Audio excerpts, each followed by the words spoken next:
अस्सलाम वालेकुम my dear YouTube family, कैसे हैं आप सब लोग। उम्मीद करती हूँ कि आप सब लोग खैरियत से होंगे और मैं भी बिल्कुल खैरियत से हूँ अल्हम्दुलिल्लाह। तो मेरी बहनों, आज आपको मैं तहज्जुद के बारे में बताऊंगी। आज के इस व्लॉग में आपको तहज्जुद के बारे में पता चलेगा, तहज्जुद के वक्त के बारे में बताऊंगी और तहज्जुद कैसे अदा करनी है, उसकी कितनी रकात है, उसके बारे में भी आपको बताऊंगी। चलिए जी, शुरू करते हैं हमारा आज का टॉपिक, तहज्जुद का वक्त। तहज्जुद की नमाज तक पहुँच जाओ तो समझ लेना कि अल्लाह ने तुम्हें अपने बहुत करीब कर लिया है। तहज्जुद के वक्त अपने बिस्तर को छोड़कर अल्लाह की बारगाह में हाजिर होने वाला शख्स बहुत ही खुशनसीब होता है। जी बिल्कुल, अल्लाह के नजदीक वो शख्स बहुत खुशनसीब होता है जो अपने बिस्तर को छोड़कर अपने अल्लाह की बारगाह में हाजिर होता है। और फिर अल्लाह ऐसे लोगों की हर दुआ पर कुन फरमा देता है। अल्लाह ऐसे लोगों की हर दुआ पर कुन क्यों नहीं फरमाएगा। जब उसका बंदा अपने रब की बारगाह में अपने मोहब्बत से अपने अल्लाह की बारगाह में हाजिर होगा तो अल्लाह उसकी हर दुआ पर कुन क्यों नहीं फरमाएगा। जिस घड़ी में नसीब संवरते हैं, कुछ लोग तकिए पर सर रखकर सो रहे होते हैं और कुछ लोग सल्ले पर सर रखकर रो रहे होते हैं। सोने वाले खूबसूरत ख्वाब देखते हैं और रोने वाले खूबसूरत ताबीर पाते हैं। आपका मुस्तकबिल आपका मुंतजिर है, मुमकिन हो तो इसे रात के आखिरी पहर में पा लीजिए। अब मेरी बहनों, मैं आपको तहज्जुद अदा करने का तरीका बताऊंगी। तहज्जुद की नमाज अदा करने के लिए फजर की अजान से 3 मिनट पहले उठे। जरूरी नहीं है कि आप 3 मिनट पहले ही उठे। अगर आप ईशा की नमाज के बाद आपकी 5 मिनट आंख लग गई है, उसके बाद भी आप तहज्जुद पढ़ सकते हैं। सोना जरूरी है आपका तहज्जुद की नमाज के लिए। ईशा की नमाज के बाद सोना जरूरी है तहज्जुद की नमाज तक पहुंचने के लिए। अच्छी तरह से वजू करें, तहज्जुद की नमाज की नीयत से खड़े हो जाएं। मसनून 11 रकात है, लेकिन आप जितनी रकात चाहे पढ़ सकते हैं। यानी आप 4 भी पढ़ सकते हैं और 2 भी पढ़ सकते हैं। चाहे आप 11 पढ़ें, चाहे आप 4 पढ़ें, चाहे आप 2 पढ़ें। तकबीर तहरीमा के बाद आपने तहज्जुद की दुआ पढ़नी है। आपने रकात 2-2 करके पढ़नी है, यानी हर 2 रकात के बाद सलाम फेरना है और फिर आखिर में वितर पढ़ लेने हैं। अगर ईशा के बाद वितर नहीं पढ़े तो आपने जरूर अपने नमाज जो है वो वितर आपने मुकम्मल कर लेने हैं। तमाम रकात बिल्कुल ऐसे ही पढ़नी है जैसे आप फर्ज नमाज में रकात पढ़ते हैं। तहज्जुद की दुआ के अलावा आपको किसी भी इजाफी का इजाफा नहीं करना और बस तहज्जुद के सजदों में ढेरों दुआएं करती रहे, क्योंकि तहज्जुद में मांगी गई दुआ कभी रद्द नहीं होती। तहज्जुद तक आना रब से इश्क का सबूत है और इस इश्क के अलावा वो रब खुद तुम्हें चुनता है, जिसे चुन लेता है और उससे मुकम्मल भी कर देता है। अगर तहज्जुद के बाद सूरत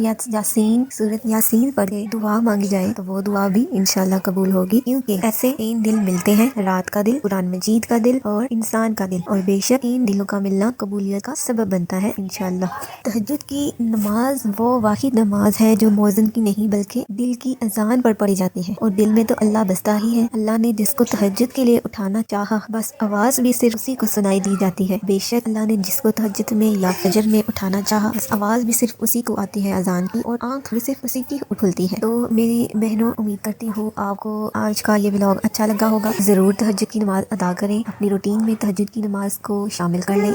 इंशाल्लाह आपकी हर मुश्किल आसान हो जाएगी। मिलते हैं अगले व्लॉग में, तब तक के लिए अल्लाह हाफिज।